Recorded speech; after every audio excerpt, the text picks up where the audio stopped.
السلام علیکم. ناول مسافر اس قلم مایا خان. قسط 75 پارٹ 2. ماما مسکان گڑیا کہاں ہے؟ عالمگیر خان زالہ نے زبردستی شازمہ کی پلیٹ میں بوائل انڈے رکھتے سگور کے کھانے کا اشارہ کرتے راحیلہ بیگم سے پوچھا، کیونکہ اسے تقریباً سب ہی ڈائننگ روم میں نظر آ رہے تھے سوائے اپنی گڑیا کے. اس لیے فکر کرتا پوچھ گیا، بیٹا اسے کل رات سے بخار ہے، ابھی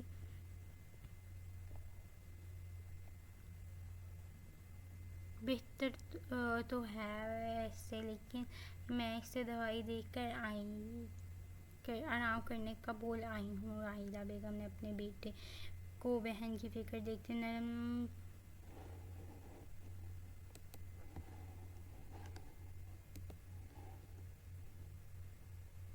لہجے میں تفصیل دی، جس پر ایک بار حویلی والے ہی پریشان والے ہی نظر آ رہے تھے. اماں تو آپ مجھے پہلے ہی بتاتی نا، میں گڑیا کو ہاسپٹل لے جاتا. شازمہ یا سیام فوراً چیک کرتے.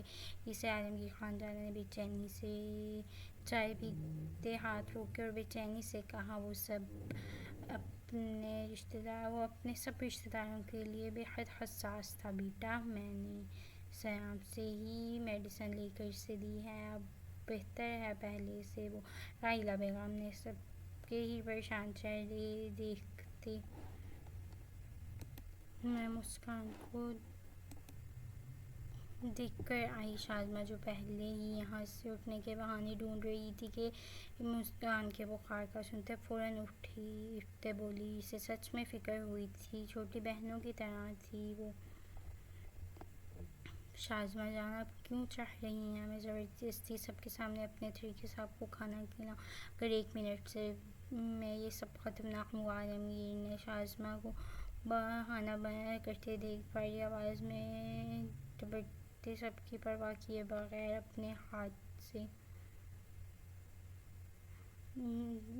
ساتھ بٹھایا اور اس کی آواز میں کر جانے کی ضد تھی. جبکہ شازمہ نے روحانی ہوتے مصطفیٰ خان کی طرف دیکھا تو ایسے معاملات میں اس کی وکالت کرتی، میری بیٹی تیرے جیسے انسان نہیں ہے جو اتنا زیادہ کھائے، اگر وہ نہیں کھانا چاہتی تو زبردستی نہ کر. مصطفیٰ خان نے فوراً شازمہ کی سائڈ لیتا عالمگیر کو دیکھا، جس پر عالمگیر انہیں دانت پیستے دیکھتا رہ گیا. پھر اگلی بار اپنی بیٹی کو خود ہی ہاسپٹل لے کر جائیے گا، پھر ڈاکٹر کو ایسے کہیے گا. دوسرا موڑے جان سانڈ کا باپ کیا ہوگا؟ عالمگیر نے جرم انتہائی سنجیدگی سے کہتے آخر میں اپنے باپ کو سلگانا اپنا فرض سمجھا تھا، جس پر سب کے چہروں پہ دبی دبی مسکراہٹ نے احاطہ کیا تھا. تیرے تو منہ ہی نہیں لگنا چاہیے، مصطفیٰ خان نے بکھرے تاثرات کے ساتھ کہا، اور مجھے آپ کے منہ نہیں لگنا خان صاحب تو میں تو. عالمگیر نے اپنی ہنسی روکتے مزید کچھ بے باک بات کہتے انہیں سرخ کرتا. وہ اپنی پوری جان لگاتے اس کی کمر پر مکہ چڑھ گئے، جس پر سب کا مشترکہ قہقہ گونجا، جس میں سب سے اونچا قہقہ عزیر خان زالہ کا تھا، جس کے دل کی گہرائیوں تک سکون اترا تھا.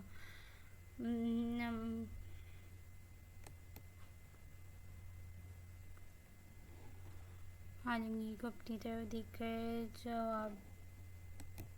جوان بیوی کو مار رہے ہیں، اولاد بکھر بھی سکتی. عالمگیر نے منہ کے زاویے بگاڑتے مصطفیٰ خان سے کہا، جبکہ گھورتی نظریں شازمہ کی طرف تھیں، جو تقریباً آخری مہینوں میں پولی سے اور زیادہ پیاری لگی تھی. اس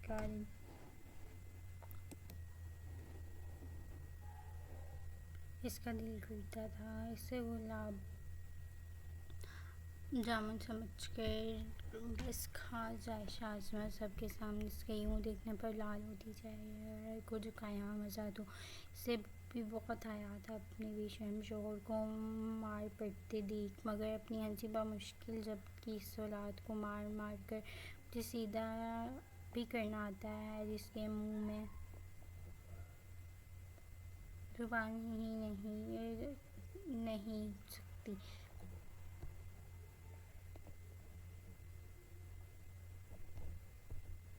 جس کی زبان منہ میں ہی نہیں رہ سکتی۔ مصطفیٰ خان نے دانت پیستے ہوئے ایک اور منہ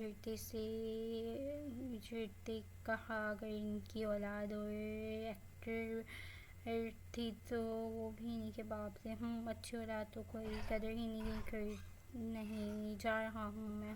عالمگیر نے باقاعدہ ہاتھوں کو اٹھا کر لڑاکا عورتوں کی طرح کہا اور مسکان کے کمرے کی طرف بھاگ گیا، اسے جبکہ پیچھے سب ویسے کے ویسے ہی ناشتہ کر رہے تھے جیسے کوئی فرق ہی نہ پڑا ہو اس کے جانے سے، کیونکہ سب بھی تقریباً عالمگیر کے اور خانزادہ کے ناموں سے واقف تھے۔ مسکان، امی جان کیا ہوا ہے میرے بچے کو؟ عالمگیر خانزادہ نے مسکان کے کمرے میں داخل ہوتے اس کے بیڈ کے قریب جاتے محبت سے پوچھا، جو آنکھیں کھولے چھت کو گھور رہی تھی۔ جی لالا، میں بالکل ٹھیک ہوں، آپ ٹینشن مت لیں۔ مسکان نے عالمگیر خانزادہ کو اپنے کمرے میں آتے دیکھ کر اپنی سب سوچوں کو پسے پشت کرتے اٹھتے تھکن زدہ آواز میں کہا، جیسے یہ جانے کہ وہ کتنے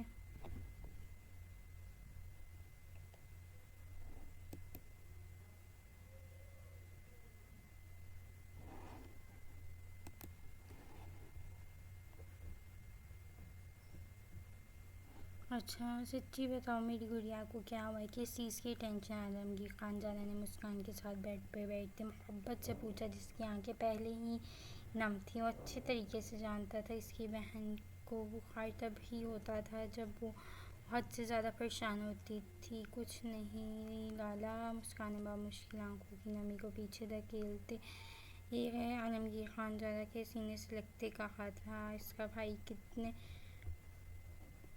اچھے سے اسے جانتا تھا، مطلب اب یہ ہے کہ اپنے لالا کو نہیں بتا رہی پھر گڑیا اپنی پریشانی؟ عالمگیر خانزادہ نے اپنے ساتھ لگتے دیکھ لیجت سے اس کے ماتھے پہ ہونٹ رکھتے افسردگی سے کہا، اس کی بہن بالکل اس کے لیے بیٹیوں جیسی تھی لالا۔ عادت بہت بری چیز ہے، لوگ اپنی عادت ڈال کر خود چلے جاتے ہیں اکیلا چھوڑ کر، اور پیچھے ہم لوگ ان کی عادتوں کی وجہ سے زندگی صحیح سے نہیں جی پاتے۔ مسکان نے کچھ دیر خاموش رہتے بلال بلوچ کو سوچتے دھیمی اور نم آواز میں کہا تھا، جب آنسو اب گال پہ بہہ رہے تھے، اور اس کے ان 3 ماہ میں ایک بار بھی مسکان کو کال نہیں کی تھی اور نہ ہی اس کی کال اٹھائی تھی، اور یہی چیز مسکان کو دن رات کی نیند خراب کیے ہوئے تھی۔ ایسا بالکل نہیں تھا کہ بلال پر یقین نہیں تھا، اس پر پورا یقین تھا، مگر اس دل کو کیا کرتی جسے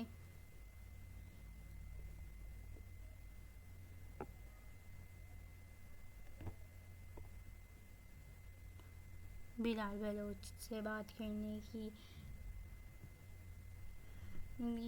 اس سے محبت کی حد سے زیادہ عادی ہو چکی تھی، اور یہی عادت اسے بے چین کیے ہوئے تھی۔ اسے شروع میں بہت فکر ہوتی تھی، اس نے جمال بلوچ سے مقابل کے متعلق پوچھا تھا، جس پر اس نے خیریت کا کہتے مصروفیات کا بتایا تھا۔ مسکان تو اپنے چھوٹے سے ذہن میں یہ سوچ کر رہ گئے تھے، ایسی کون سی مصروفیات ہیں کہ اس کی ایک کال بھی نہیں اٹھا رہا۔ میری جان، یہ سب آرمی آفیسر کی معمولی بات ہے، وہ اکثر جہاں ہوتے ہیں وہاں سگنلز کا بہت مسئلہ ہوتا ہے، اس لیے یہ بالکل بھی پریشان نہ ہو، اور ایسی کچھ عادتیں اچھی بھی نہیں ہوتی میری جان۔ عالمگیر کی خانزادہ کو ایک پل کو لگا تھا اپنی بہن کی اداسی کی وجہ سمجھنے کے لیے، اس لیے وہ اسے بلال بلوچ کی طرف سے کلیئر کرنے لگا، کیونکہ وہ بالکل نہیں چاہتا تھا کہ وہ کبھی بلال سے بدگمان ہو، جبکہ ارادہ خود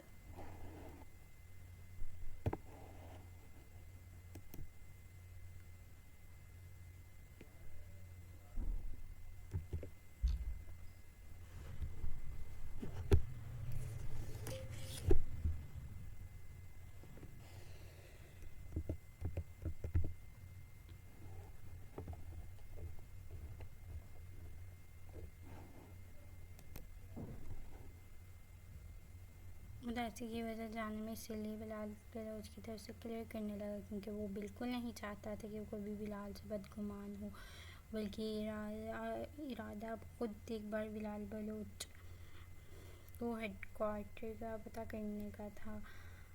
نہیں لالا، میں نے خود دیکھا ہے، آرمی آفیسرز کو بھی اگر بات کرنی ہوتی ہے تو وہاں سہولت میسر ہوتی ہے، بس وہی جان بوجھ کر ایسا کر رہے ہیں۔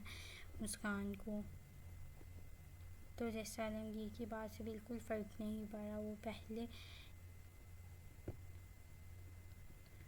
ہی بدگمان ہو چکی تھی۔ محبت میں ہجر اکثر بدگمانی لے آتا ہے۔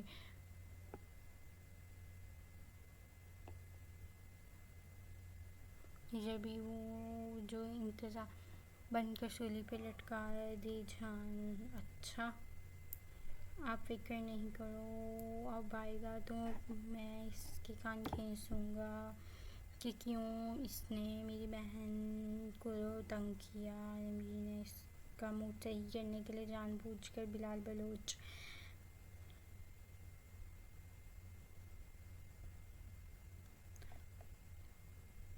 کو دیکھنے والے انداز میں کہا۔ وہ اچھے سے جانتا تھا کوئی وجہ ضرور ہوگی جو بلال نے رابطہ نہیں کیا، ورنہ اس کی مسکان کے لیے محبت پورا اسلام آباد واقف تھا۔ اس سے میں ہی نہیں کروں گی، میں ان سے بات ہی نہیں کروں گی۔ مسکان آنسو بہاتے اپنا ارادہ بتایا۔ اس گڑیا کی حالت اس بات کی گواہ تھی کہ اسے بلال بلوچ کس قدر پر شدت سے یاد آ رہا ہے۔ ہم بالکل نہ بات کرنا، میں تو کہتا ہوں ماہنور خالہ کو بھی اس کی شکایت لگاتے ہیں، اسے جوتیاں پڑواتے ہیں۔ اس سے پھر آئندہ جب بھی جائے پھر لازمی دن میں تجھے 2 دفعہ کالز کرے گا۔ عالمگیر نے بہن کی ہاں میں ہاں ملاتے شریر لہجے میں کہا، جس پر مسکان نے دھیما سا مسکرایا۔ جسے دیکھتے پھر ساختہ ہی عالمگیر کو سکون ملا تھا، ویسے مسکان تم نے مجھے بڑا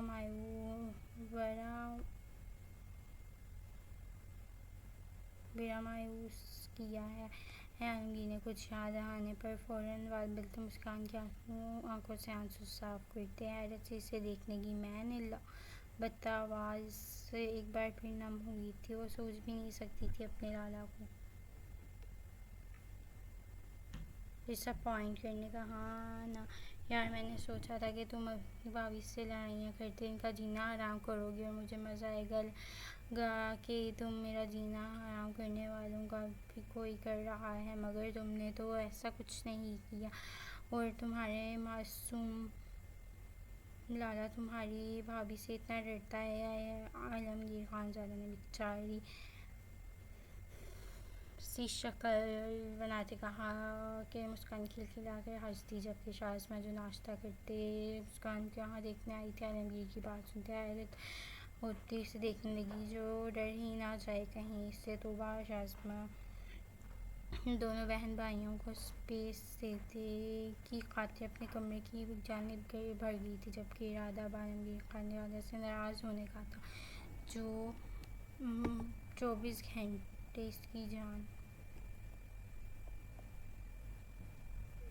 اب کیسے بہن کے سامنے معصومیت سے بول رہا تھا. مہرو جان عزیر چلے گئی ہیں کیا؟ آیت کمرے میں عزیر خانزادہ کے نہ ہونے پر نیچے آتی مہتاب بیگم سے پوچھا جو ناشتے کی تیاری کر رہی تھی. جی میری جان وہ صبح ہی چلا گیا تھا. مہتاب بیگم نے آیت کو محبت سے نرم لہجے میں بتایا. آیت جسے لگ رہا تھا ابھی صبح ہی ہے تو وہ سامنے گھڑی پر ٹائم دیکھتی جہاں دن کے 12 بج رہے تھے. کیا ہوا ہے؟ کوئی کام تھا عزیر سے؟ مہتاب بیگم نے خاموشی سے کھڑے دیکھتے پوچھا. نہیں کچھ نہیں بس میں فریش ہو کر آتی ہوں. آیت جیسے روز عزیر خان کی محبت سے اٹھاتا تھا آج اس طرح اٹھائے بغیر جانے پر اداس ہو گئی. آج ہفتہ تھا یوں نہیں کہ سے بھی اوف تھا. پہلے اگر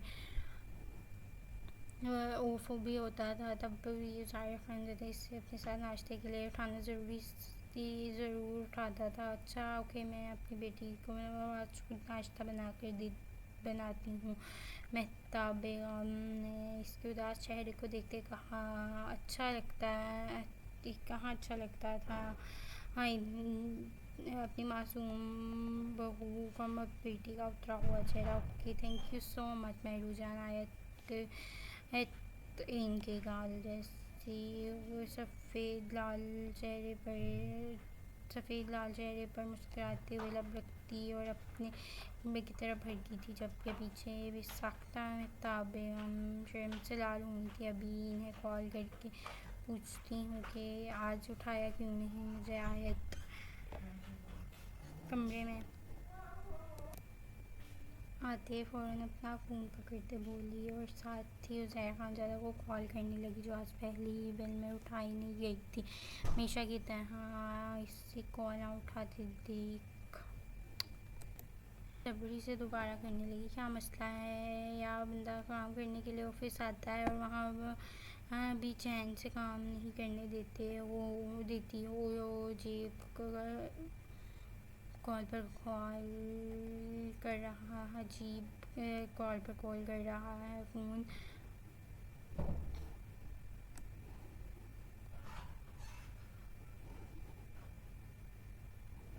توڑ دوں کوئی. آیت کی چوتھے بار کال کرنے پر عزیر خانزادہ نے کال اٹھائی اور اتنا اونچی آواز میں گرجا کہ آیت ایک بار پوری کانپ گئی جبکہ فون ہاتھ سے گرتے گرتے بچا. آج اتنے عرصے بعد اس کی یہ آواز سہارنے سے شادی سے پہلے والا عزیر لگا تھا. لب تو جیسے آپس میں سل ہی گئے تھے. کچھ بھی بولنے کی ہمت نہیں تھی. کچھ بولنے کے لیے کال کیا یا میرا وقت ضائع کرنے کے لیے. آیت کو کچھ نہ بولتے دیکھ عزیر خانزادہ نے مزید جھنجھلاتے غصے سے کہا. اب میں نہیں کرتی آپ کریں اپنا کام. آیت نے روتے کپکپاتے لبوں سے اتنا ہی کہا اور کال بند کر دی. مقابل کی باتوں نے اسے شدید ہرٹ کیا تھا اور وہ تو اب اس سے پرائڈ کی عادی ہو گئی تھی. کہاں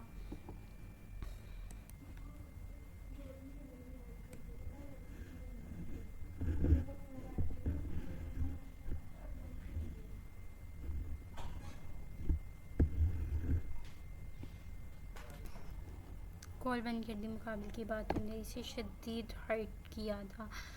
وہ تو اب اس کے پیار کی عادی ہو گئی تھی. کہاں غصہ برداشت کر سکتی تھی. اسے رہ رہ کر اب رونا آ رہا تھا.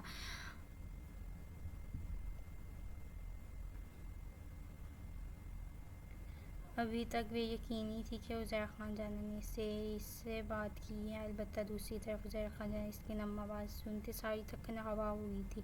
وہ اب مزید کچھ بولتا کہ آیت نے کال ہی بند کر دی تھی جس پر عزیر مسلسل کال کرتا رہا مگر اب مقابل نے ایک بھی نہیں اٹھانی تھی. دل نے خود کو 100 گالیوں سے نوازا لیکن کچھ دیر بعد اپنے آفس میں موجود شخص کو دیکھتے تاثرات پھر سے حد درجہ سنجیدہ ہوئے تھے. غصہ ایک دم پھر آیا تھا.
مالا کو دیکھتے گمبھیر آواز میں کہا، جو اس وقت لانگ ریڈ شرٹ کے ساتھ کھلا بلاؤز پہنے ہوئی تھی، بالوں کو لوز کرس کیے ہوئے تھی، جن پر اچھے سے دوپٹہ لیا گیا تھا۔ میک اپ کے نام پر صرف فاؤنڈیشن اور لپ گلوس تھا۔ پاؤں میں ہیل پہنی ہوئی تھی۔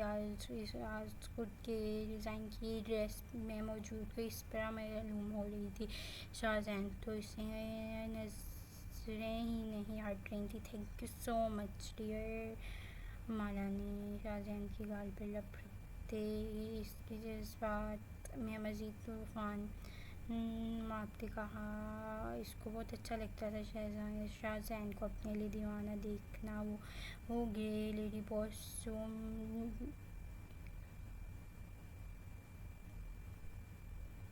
جو بعد میں اس سے برداشت بھی ہو جائے، اسے مزید بہکاتے دیکھ شاہزین نے ڈیپ آواز میں کہا، جس پر مالا شرمانے کے بجائے کھل کر مسکرا دی۔ انداز پھر وہی تھا، دیکھا جائے گا۔ اسے مسکراتے دیکھ شاہزین بھی مسکرا دی اور اپنے والیٹ سے پیسے نکالتے کتنے ہی نوٹ مالا کے سر کے اوپر سے والے۔ اب مالا اسے دیکھتی رہ گئی تھی۔ پہلی بار کوئی اس کی نظر پر اترا۔ والدین کے بعد آنکھیں بے ساختہ نم ہوئیں۔ کیا مقابل کے لیے اتنی ضروری تھی کہ وہ اس کی نظر اتار رہا تھا؟ میری کائنات، میری حسین زوجہ، میری زندگی کا کل اثاثہ، میرا دل دھڑکنے کی وجہ،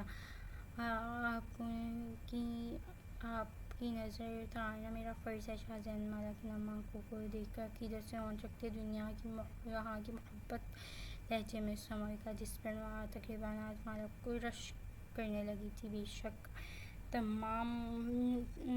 بے شک مشکلوں کے بعد آسانی ہے۔ اسے بے ساختہ ہی قرآن کی یاد آئی تھی۔ سچ میں اس کی زندگی کتنی مشکلوں کے بعد آسانی آئی تھی۔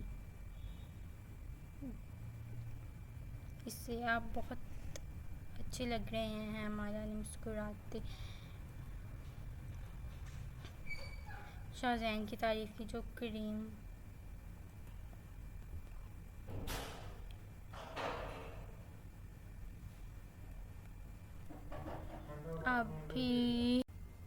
آپ بھی بہت اچھے لگ رہے ہیں، مالا نے مسکراتے ہوئے شاہزین کی تعریف کی، جو کریم کلر کے پریس سوٹ میں نظر لگ جانے کی حد تک خوبصورت لگ رہا تھا۔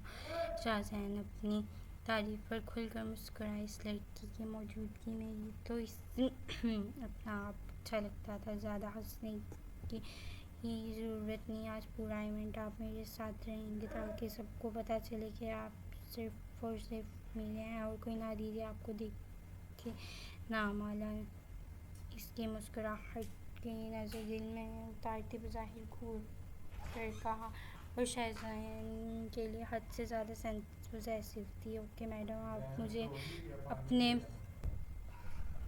پلو سے باندھ لیں، مجھے کوئی اعتراض نہیں۔ شاہزین نے مالا کی بات پر مسکراتے سر کو نم دیتے ہمیشہ کی طرح اس کی بات مان لی، جس پر مالا کھل کر مسکرا دی۔ وہ دونوں ایک ساتھ ایونٹ کے لیے نکل گئے، جو مالا کے